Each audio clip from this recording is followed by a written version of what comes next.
l'épiphanie. C'est une fête chrétienne qui célèbre la venue du Messie sur terre, Jésus. Oui, Jésus non seulement est venu sur terre, mais il s'est incarné en homme afin de comprendre les hommes, afin d'être le sauveur des hommes. Il vient en annonçant cette bonne nouvelle, qu'il est le sauveur du monde, mais il annonce aussi une autre nouvelle, paix sur la terre parmi les hommes qu'il a créés. Et j'espère que vous et moi, nous serons parmi les hommes qu'il a créés.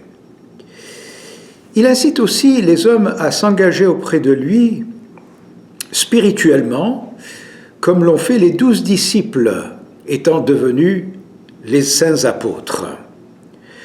S'engager dans la foi, s'engager à le suivre, s'engager à l'imiter, s'engager à l'aimer de tout notre cœur, notre pensée et nos âmes. Mais dans le récit des mages et de Noël, nous voyons quelque chose de frappant. C'est que, d'un côté, il y a ceux qui ont accueilli cette nouvelle avec beaucoup d'enthousiasme, tels que les bergers par exemple. Et puis, il y a ceux qui n'en savaient absolument rien. Ce sont les habitants de Bethléem. Et nous le comprenons parce que quand ils sont arrivés à Bethléem, eh bien, aucune chambre dans l'hôtellerie leur avait été réservée. Ils n'en savaient absolument rien. Pourtant, c'était un grand événement, un événement unique. C'est le Messie de Dieu qui a frappé à la porte des villageois de Bethléem. Et la porte était close. Alors, qu'est-ce qui a fait que certains étaient avisés et que d'autres n'étaient pas avisés? Les bergers, par exemple, avisés par les anges. Mais les habitants de Bethléem n'étaient pas avisés. Certainement parce qu'ils ne s'y intéressaient pas. On verra ça un petit peu quand on voit ce qui distingue les différents personnages dans ce récit. En plus des bergers, eh bien, il y a eu les rois mages. Ces rois mages qui ont vu cet astre lumineux qui leur semblait nouveau, qu'ils n'avaient jamais vu auparavant. Et comme ils étaient des savants, des hommes de grand savoir, des astronomes, eh bien, ils ont étudié, et qu'ils étudiaient les étoiles, ils se sont dit, quelque part, c'est le signe de quelque chose.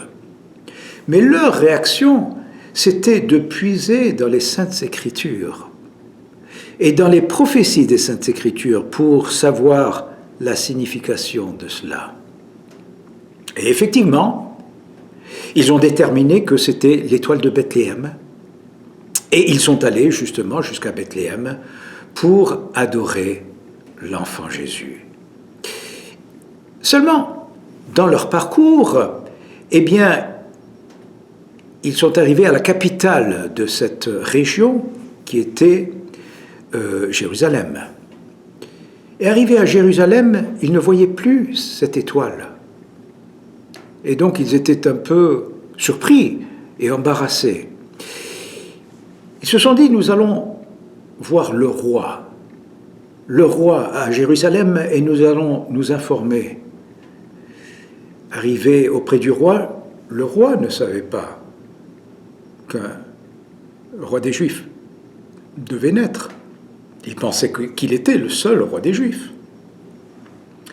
Et donc, il a fait appel aux ecclésiastiques de son époque, les sacrificateurs et les scribes, pour leur demander des renseignements sur ce roi des Juifs qui devait naître.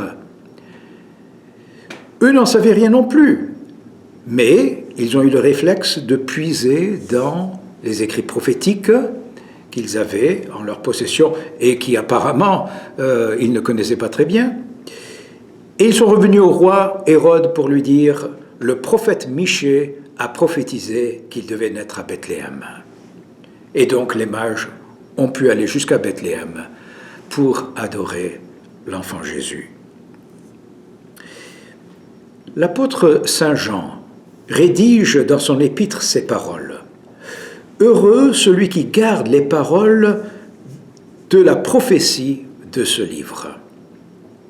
Le bonheur se trouve chez celui qui s'intéresse, qui s'attache et qui garde en lui-même et en son être les paroles de la prophétie du livre des Saintes Écritures de la Bible que nous avons. Alors, mes amis, qu'est-ce qui a fait la différence? Certains n'étaient pas informés du tout, d'autres ont eu cette information par les anges, mais la plupart ont eu l'information en puisant dans les Saints Écrits. Alors, ne soyons pas parmi ceux qui allons rater les grands événements prévus par Dieu dans notre société, dans le futur de nos vies ici sur terre, mais parmi ceux qui apprennent ces choses comme les bergers avec beaucoup d'enthousiasme et qui les ont fait connaître autour d'eux. Ne ratons pas le plan de Dieu, mais soyons parmi ceux qui sont avisés. Et alors, nous connaîtrons ce bonheur. Je vous remercie. Bonne fête. À bientôt. Au revoir.